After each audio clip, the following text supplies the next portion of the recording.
The West Virginia Mountaineers are at it again, as they have added another speedy wide receiver to the wide receiver room. I'm going to break that down a little bit and talk about exactly what this commitment means on the other side of the intro on this episode of Mountaineer Paul Talks Football. This is for Cameron.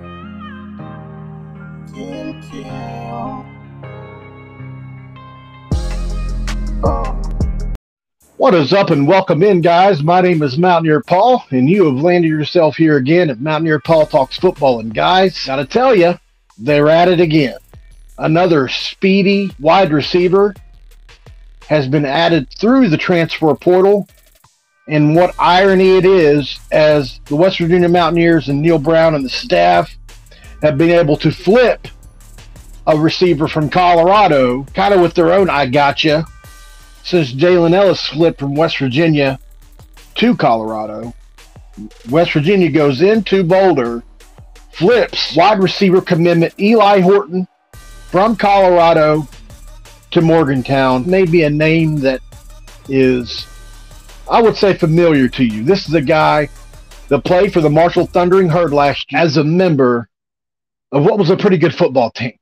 Obviously a run-first football team, but a very successful football team. And this is from Rivals and their WestVirginiaSports.com site. And it says this: West Virginia has flipped a commitment out of the transfer portal as the Mountaineers wide receiver E.J Horton from his previous pledge to Colorado.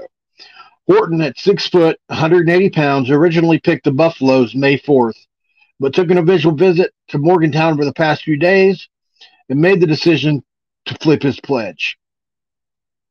It's a significant pull for the Mountaineers, who are looking for more speed at the position, and that's what Horton brings to the table in bunches. The Louisville native is coming off a season where he caught 12 passes for 186 yards and a touchdown for the Thundering Herd, and is an outside speed option for the Mountaineers. Timed at 4.3 in the 40-yard dash, Horton is an explosive option that can step into a wide receiver room in Morgantown that returns only a handful of catches outside the transfer additions from last year. Horton appeared in a total of 19 games over his 3 seasons with Marshall and hauled in a total of 16 passes for 245 yards and 2 touchdowns with an average of 15.3 yards per catch. Horton only played 386 snaps during his time with Thundering Herd, but 269 of those came last season when he was targeted 28 times and turned that into 13 receptions along with Colorado. Horton also received scholarship offers from Mississippi State, BYU, Cal, Liberty, Texas State, Rhode Island, Jacksonville State, and Ball State, among others. Now, I know what some of you guys are probably going to say. Those are not gaudy numbers, and I understand that. They are not gaudy numbers. But I'll say this: watch the tape. I was about to do a video on this kid without having watched the tape, just based off of those numbers. And then I found if you just type in this kid's name, you'll see a few people covered this during his commitment to Colorado. I highly suggest you watch the one that has pictures of his Colorado commitment on the thumbnail. If you find that video, give it a watch. This kid has very polished route running skills. Keep in mind, he's been in college for a few years. I'm pretty convinced that he was kind of at the mercy of the kind of offense they ran there at Marshall. Also, Marshall's had some really good receivers in the past few years. And obviously, they have been a run-first offense for quite a few years now under Coach Huff. Guys, we're over 900 subscribers. I've been trying to get to 1,000 so we can get this thing monetized. If you're watching this video and you're not subscribed to Mountaineer Paul Talks Football, do me a favor and subscribe to the channel. Do that. Drop a comment below. Talk about this new speed option that we have in Morgantown. Guys, just a few inches away from your mouse clicker, your thumb, is the like button. Hit that thumbs up. Let me know that you like the video, the content, and the coverage.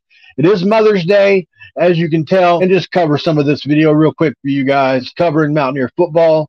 Hope you guys enjoy that, man. I surely enjoy doing it. Back to a little bit more E.J Horton talk. Just want to comment a few more comments on this kid's route running skills. Extremely polished based on the videos that I've seen.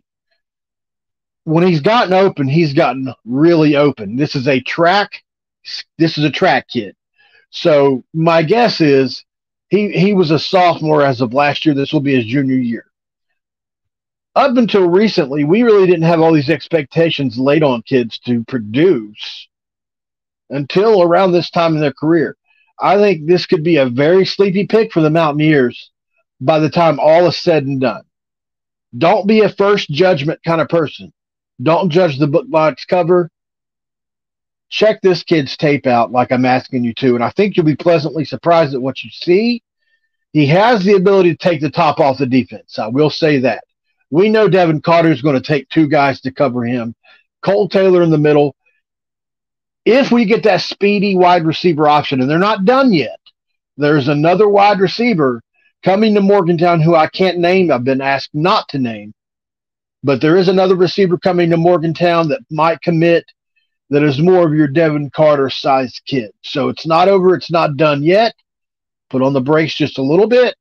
I promise you more is coming. Really hope you like this video, guys. Like I said, drop down here during Mother's Day. About to eat some fried chicken. I hope you guys enjoy your Mother's Day with your family. And if you don't have family or if you've lost your loved ones, I know what that's like. I lost my father as well. My condolences to you for that. Hope you guys enjoyed this episode of Mountaineer Paul Talks Football. This episode is going to be over, and I'm out. This is for Cameron. Cam. Oh.